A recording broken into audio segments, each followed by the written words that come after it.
Are the betting markets undervaluing Utah football again?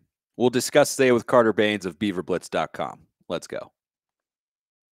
Locked On Pac-12, your daily podcast on the Pac-12 Conference. It's the Locked On Podcast Network, your team every day.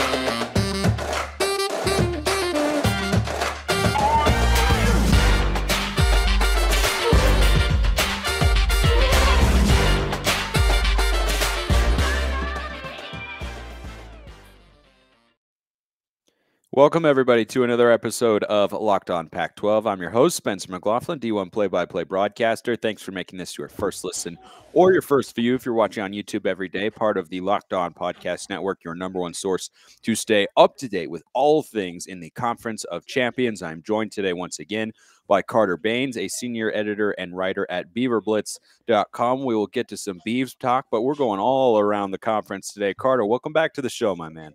Yeah, thanks for having me.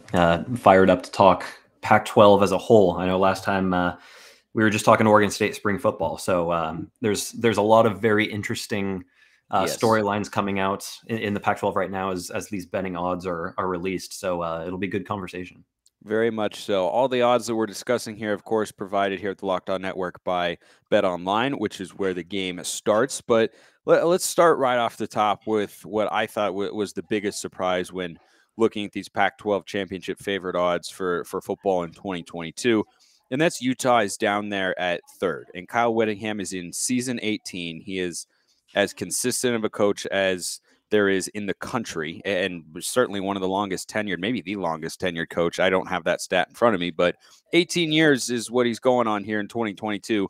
I'm going to take a stab and say that he's up there. He's got Cam Rising coming back, first-team All-Pac-12 performer, Tavion Thomas.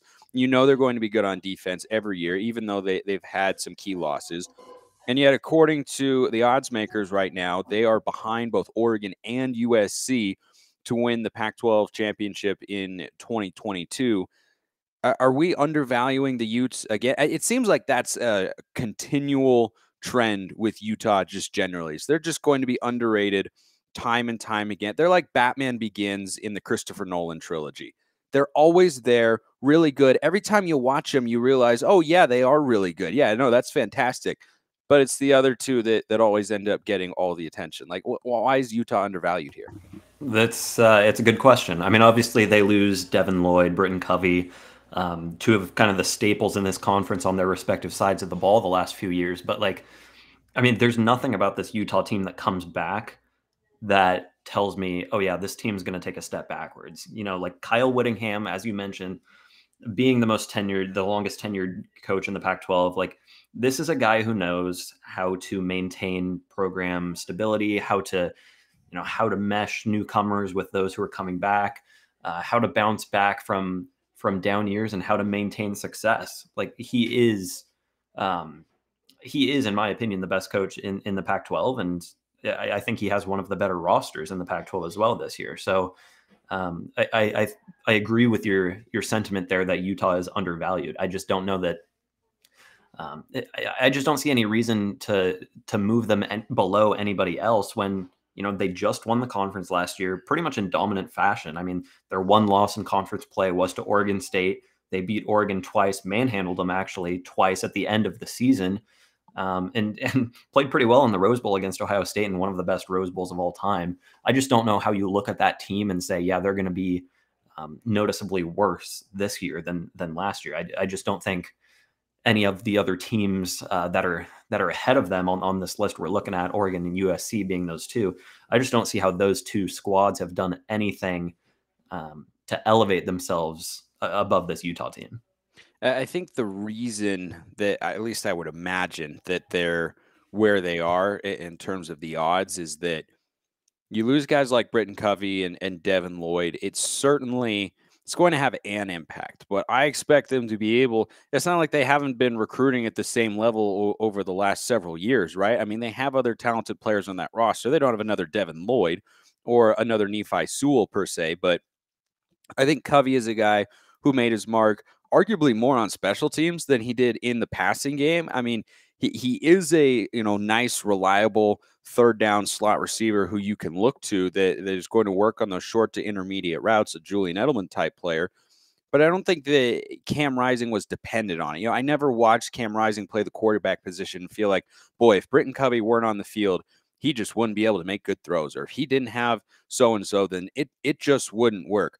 He's got his first-team All-Pac-12 running back returning in Tavion Thomas next to him. Rising runs the ball well. He's a willing runner. And I just look at Utah as such a consistent team over the last almost 2 decades with Kyle Whittingham. I'm not worried about any losses they've suffered in the trenches either, because I've watched them year in and year out. They have a good defense every year. They reload on the offensive line, on the defensive line, and at physical positions like linebacker. They had Diabate, the Florida transfer, who figures to slide in and be a starter. I mean, like, there are losses there, but it's not as if, Oregon's favored ahead of them, which I think is ridiculous, absolutely ridiculous, after they stomped them twice last year. And Oregon lost a bunch of players too and has a first-time head coach and a brand new staff. I just don't see how you can make that jump. Like, yes, Utah's had some losses, but it's not like they're the only school in the conference that has lost players and has to reload. And think about it this way too. Look at some of the schools that are near them or above them on the odds list. You've got Oregon, USC ahead of them, Arizona State, and UCLA directly below them. Of those four, of those four, how many times have we said, man, that team really didn't live up to expectations this year? Have we ever said that about Utah? When was the last time that we said, oh yeah, Utah really underperformed what I thought we were going to see from them this year? No, it's always the opposite. They're always finishing in the top third of the conference when people say, nah, this Utah team, it's going to be a down year. Kyle Whittingham might be losing his touch. Like all of these things that we hear about Utah, the talent gap, they just can't overcome it against a school like USC.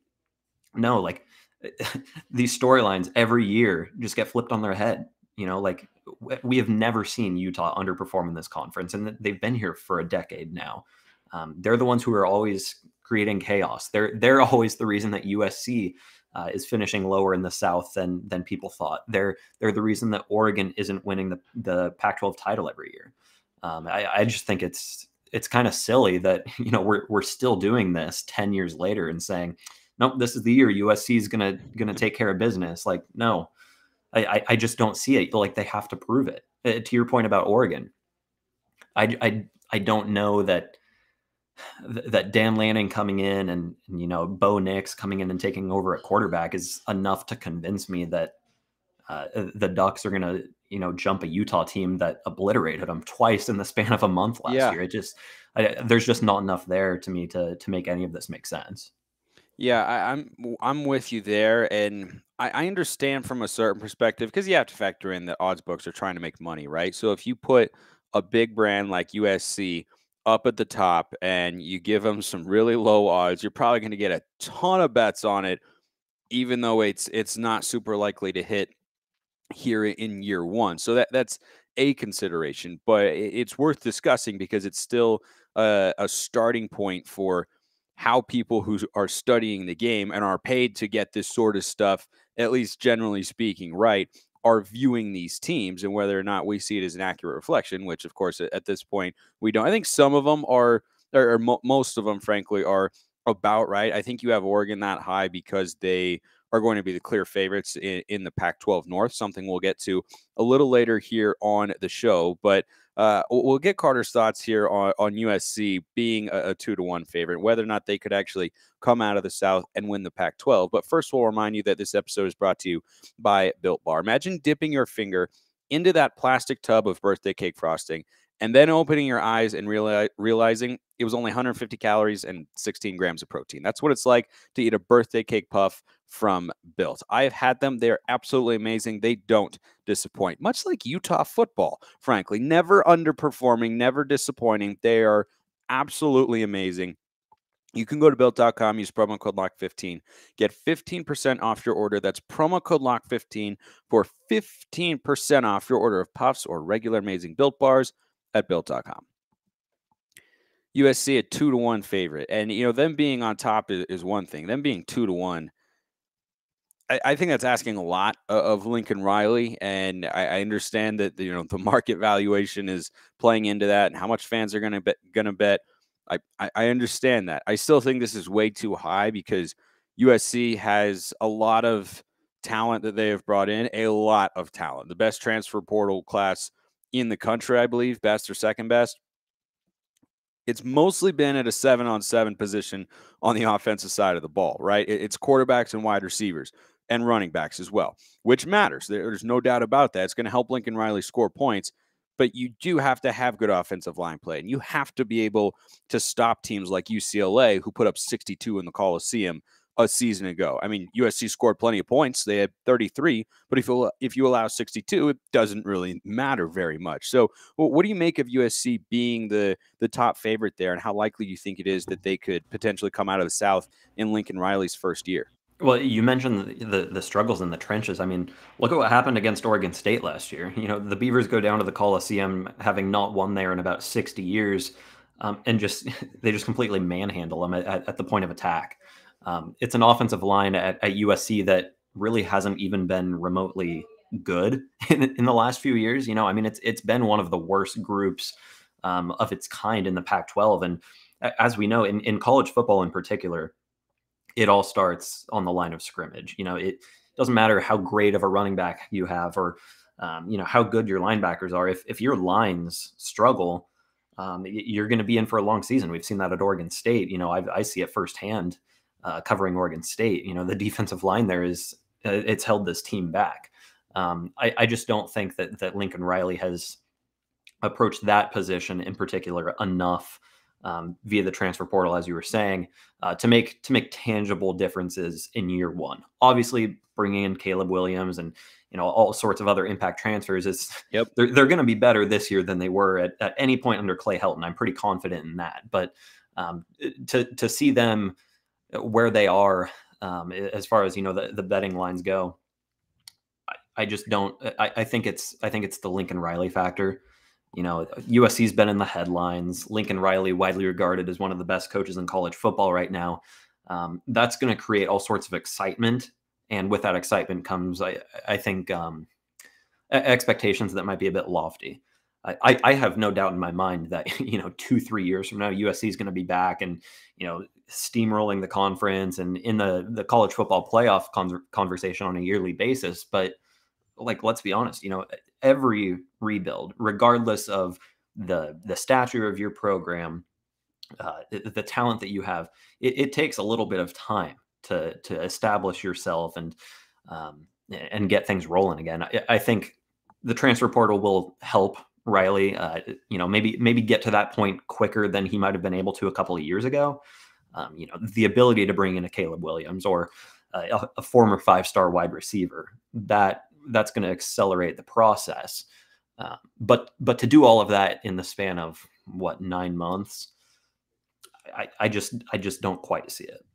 Yeah, I think it's asking a lot. And I mean, the only turnaround on that level that I think we've seen recently in college football is Jim Harbaugh at Michigan. But I think that's more of an outlier and an exception to the rule rather than being the rule or the norm for how that tends to go. And Lincoln Riley is definitely set up for success. He knows how to score points. He's going to have a quarterback who likely gets a starting job in the NFL at some point. I mean, these are just things that we know are going to happen because they have, and there's no evidence to the contrary. It won't, except for maybe Spencer Rattler. But Caleb Williams has already stepped in, and again is showing that Rattler's kind of the exception to the rule rather than becoming the norm and such. But I think you make a great point about it being quicker. But it doesn't mean that it's going to be instantaneous when it comes to the turnaround at USC. You have to have a complete roster, and you don't have to have an elite defense to win the conference, certainly not in the Pac-12. And Lincoln Riley never had one while he was at USC, or while he was at Oklahoma, rather. But USC's defense is just in a state where it needs so much work, and they need so many players, and they just haven't brought him in. They're going after him. They're looking at guys like Jaden Wayne, 5-star edge player out of the Tacoma area. I think that they recognize, and Alex Grinch, their defensive coordinator, knows they have to bring in those sorts of players if they're going to compete. But I agree with you on the offensive line, especially. I mean, the only good USC offensive lineman, I think, in the last few years, probably Elijah Vera Tucker. who went, I believe, what was it, like 13th to the Jets, something, somewhere in there, like somewhere in that range, yeah. Yeah, I mean, he was a first-round caliber player, but those are the sorts of guys that USC is accustomed to having. You talking back in the heyday with Pete Carroll, they had them across the board, right? Yeah. They went 1 through 5. It was either high-level college football player or at least a mid-round NFL draft pick or a high-round NFL draft pick, right? And so I think that's something that they can't forget. They don't have to have 5 first-rounders across the board, but Lincoln Riley wants to run the football, and to do that, you got to have some guys in the trenches, and it's easy to bring in receivers and quarterbacks and running backs, or at least it is for Lincoln Riley when you're selling guys on coming to USC to help win right now. But you still have to work the offensive line. I don't think they've done that at the level that they have with some of their skill positions. I want to get to the Pac-12 North because there's some absolutely fascinating lines up there, and we're going to talk about the landscape of the North Division because I think Washington is being overvalued at the moment. I think Oregon State and Washington State being undervalued based on the seasons they had last year. And we'll get to all of that and a Pac-12 title game prediction from Carter. But first, I remind you this episode is brought to you by Rock Auto. With the ever-increasing numbers of makes and models, it's now impossible for your local chain auto parts store to stock all the parts you need. Save time and money when using Rock Auto. Their prices are reliably low for every customer. Go to rockauto.com and see all the parts available for your car or truck, right? Locked On in their How Did You Hear About Us box so they know we sent you. Amazing selection, reliably low prices, all the parts your car will ever need, rockauto.com. Let's shift to the Pac-12 North.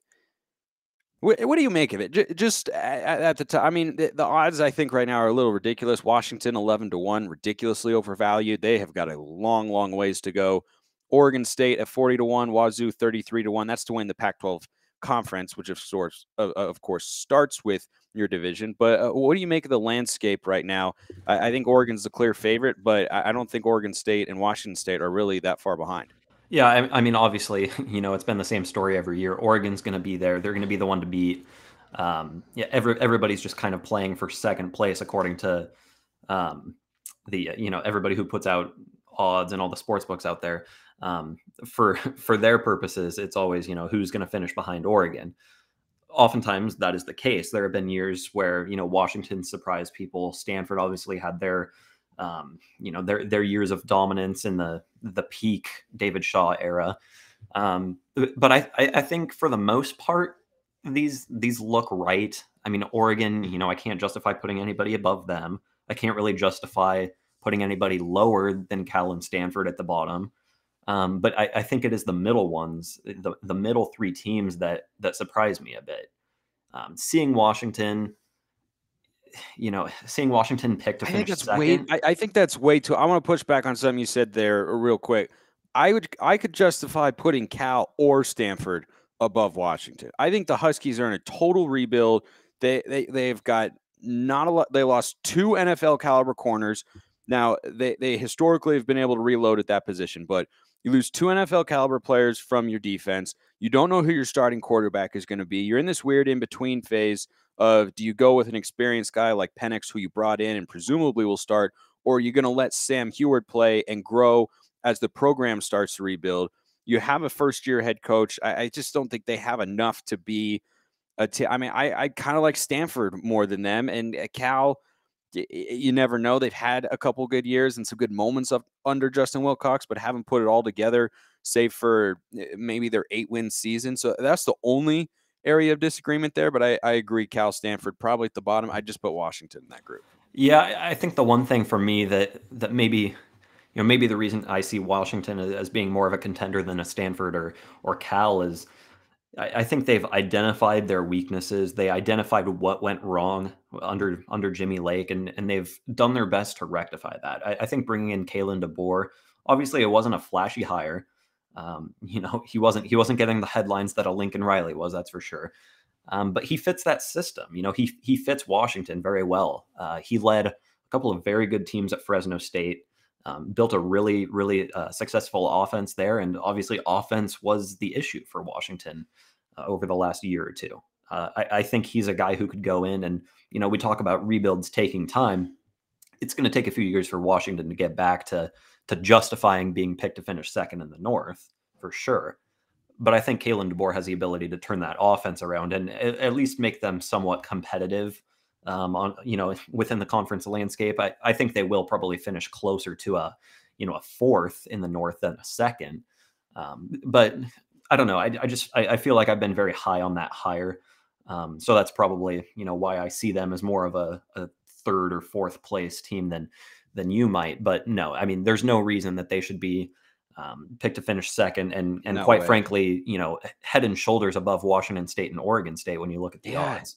I mean, that was a surprising thing, not just ahead of those two, but 11-1 for UW versus 33-1 for the Cougs and 40-1 for the Beavs. I don't know where that comes from. I really, really don't, because I look at Washington State and Oregon State, and I think those are the two teams most likely to contend with Oregon for the Pac-12 North. And depending on how that offense is able to click with Bo Nix and Kenny Dillingham, who, by the way, is a first-time offensive play caller. So he's the OC, but he's never been a full-time play caller before. The offense is entirely his. I think that provides a couple of question marks there that could potentially open the door if things don't start clicking right away for Oregon State and Washington State to hang around. But I know you're a Beavs guy, obviously, senior writer and editor at beaverblitz.com, but I trust you to be objective here when I answer this question. If I told you that someone not named Oregon won the Pac-12 North in 2022, do you think it would be the Beavs or the Cougs? Man, I'm going to take off my Oregon State alumni hat here. But, man, I just think that Oregon State has that ability this year. The last time we talked, I was talking about how I thought that they would be right up there with Oregon as a favorite to win the division if JT Daniels had ended up transferring to Oregon State instead of West Virginia. I think the fact that they were that close, in my opinion, makes them a pretty good candidate to pull off an upset here in the North this year. I think as you go into year 5 of Jonathan Smith, which, as a guy who, started covering this team in his first year, seems absurd to me that we're talking year 5 already. But wait, it's been 5? Yeah. Because of the COVID year. So we had 18, 19. Oh yeah. I'd never count that year. 20. It doesn't, that year means literally nothing to me. Yeah. It's, but yeah, no, I mean, this far into a rebuild, I think this is probably the time for Oregon State to make a leap. And, what better time to do it in a year where we're saying, okay, Washington's picked to finish second, but they're not really that good. Cal and Stanford are pretty clearly the bottom dwellers. There's really nobody. I look at the teams Oregon State's competing against, and it's it really is just Oregon State and Washington State for number 2 right now. Who's to say that the Beavs can't finally beat the Cougs after I think it's been about a decade now that they haven't beat them. And look at last year. Oregon State went into the final month of the season, 2 or 3 weeks left, mathematically still in the Pac-12 North title race. So I don't think Oregon State's immensely better than it was last year, but I think it's good enough. I certainly don't think it's any worse than it was last year. And when you take the entire Pac-12 North landscape into account, I don't really think Oregon State needs to be much better if they want to compete for the title. I would lean the Cougs with a little bit of an asterisk there, and here's why. You mentioned JT Daniels not coming to Oregon State, and that would have definitely solidified them as this is the number 2 team in the Pac-12 North. I think it's huge that they get Oregon this year. Hold on a moment. Sorry, apparently my nose is deciding to run. I wasn't trying to do that right into the mic for everybody. So allergies. Yeah, let's pretend it's that. So you have Oregon State there. Didn't get the quarterback that they were maybe looking for. I like Chance Nolan. I think he showed a lot of good things. Obviously, Oregon State won 7 games, and that's got the Beavs moving in the right direction. There's no doubt about that. I would say Cam Ward coming to Washington State allows them to either replicate or perhaps even improve upon the quarterback play they had from Jaden Delora a season ago, who's the 2021 Pac-12 Freshman of the Year. He transfers down to Arizona because Cam Ward is coming in, along with, I believe it's Eric Morris, their new offensive coordinator, who was his head coach at Incarnate Word. So if they're able to replicate the sort of success, and I mean, they won't do it exactly because they're at the FCS level before, but if he's able to come in and be a high-level starter or, one of the 4 best quarterbacks in the Pac-12, I think that gives Washington State a little bit of a leg up because they wouldn't have a drop off from a season ago, and they could in fact go up. I mean, 24/7 Sports very, very high on Cam Ward as a transfer. They rated him ahead of Spencer Rattler and Keaton Slovis in terms of quarterbacks in the portal, and he is going up to Wazoo. And so if he clicks the way he's capable of and he makes the FCS to FBS leap like a Vernon Adams did for Oregon many years ago, then I think that would be advantage Washington State. But if he struggles a little bit, then I'll give it to the Beavs because I know what I'm going to get from Chance Nolan there. I think the floor is potentially lower with Cam Ward just because he's making a leap in, game speed and the size of the guys around him and everything, right? There's always a jump and an adjustment there. And FCS quarterbacks have done it many times successfully before, but there have also been instances where it doesn't go very well, like any other transfer essentially. But I think his ceiling is higher than Nolan's, but I think his floor is also lower. So that would kind of be my caveat, whatever in the world it is. I don't speak English very well, so that's be the only reason that I would have the Cougs there, and I think they're right to be just like a little bit ahead of Oregon State. But one thing the Beavs have, and the Cougs do have this too, they both get Oregon at home. And that should be a bigger advantage for Washington State this year than Oregon State, since Reser will only be like 30-ish% capacity. Yeah, it'll be right around half. I think capacity is going to be somewhere in the realm of about 25,000 this year, which means you're going to see a lot of sellouts, and obviously, right. that rivalry game is going to sell out a full capacity Reser. Yes. But I agree with you. Home field advantage is it favors Washington State this year. Yeah, it does. So it'll be taken away a little bit for the Beavs, who were perfect at Reser Stadium in 2021, which is quite a way to send off the old field that had been there for a while. There is still something to not having to travel, to playing in front of at least 50% of home fans. That's better than 100% road fans. Like that sort of stuff makes a difference. And so I think that is something that's working in both Oregon State and Washington State's favor, is that they get Oregon at home, because we're talking about these odds as they pertain to the Pac-12 championship. But in order to have that opportunity, you've got to be able to win your division first, right? And to do that, someone is going to have to knock off Oregon, which hasn't been done in the last couple full seasons of college football. Again, I don't even know what happened in 2020, and I don't care to discuss it. And I don't think anybody else does either. So last thing here for you, this is Carter Bahns. We're talking with senior editor and writer of BeaverBlitz.com. Right now, things can still change over the transfer portal. So when I have you back on before the season and I ask you the same question, if it's different, I don't want to see people up in the comments, Carter, you said this back in May. Carter, you did this, yada, yada, yada. Right now, as the rosters stand, no injuries and all that can definitely happen going up to the season. If I told you Pac-12 championship game in Las Vegas in December 2022, who do you think plays? I'm going to go with the favorite out of the North, and I'll put Oregon there because I think, this conversation we just had about Oregon State and Washington State being right there for number two. I think if we're being honest with ourselves, they are battling for second place. Even with the head coaching change, even losing, guys like Kayvon Thibodeau and all of the other guys who declared too early, didn't get great advice, and went undrafted at Oregon. They lose a lot of guys. I just think that still the talent gap exists. I don't think anybody in the North has the talent, and potentially we'll see the coaching to compete with Oregon this year. I do think it'll be close. I think Washington State and Oregon State both will take it down to the wire. For all we know, Oregon and Oregon State will play the final week of the regular season. That could be a de facto Pac-12 semifinal game. Yeah, we'll see. Yeah, it's happened before in the game between those two schools. They've tended to go the way of the Ducks, but that's also been when the games are played at Autzen rather than down at Reser, at least usually. But I agree with you about Oregon, the talent they've got there. The biggest thing for them is the offensive line. They're bringing back everybody except for George Moore on an offensive line that basically carried them to all their wins a season ago, because Cristobal wanted to run the ball, and then when he was done running the ball, he wanted to run it just a little bit more. And that offensive line was just elite, just absolutely elite in this conference. And they were able to convert third and fourth and shorts at an incredible rate. Oregon's one of the best third down teams in the country a season ago. I think part of that is Joe Moorhead is really smart.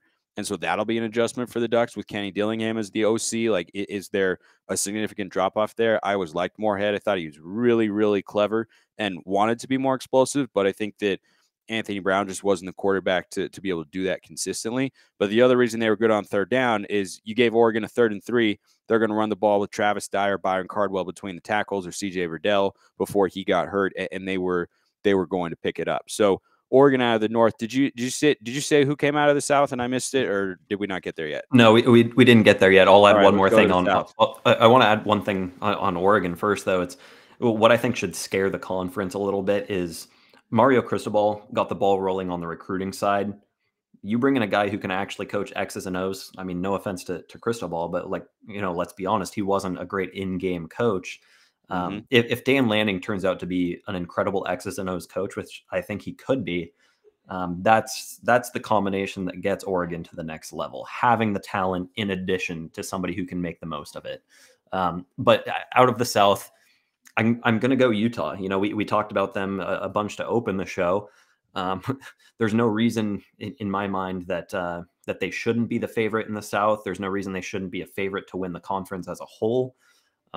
It's still a complete team. It has the best coach in the conference, and it's probably just a competition between them and USC. I think UCLA could make a push as well, but again, they've got to prove it.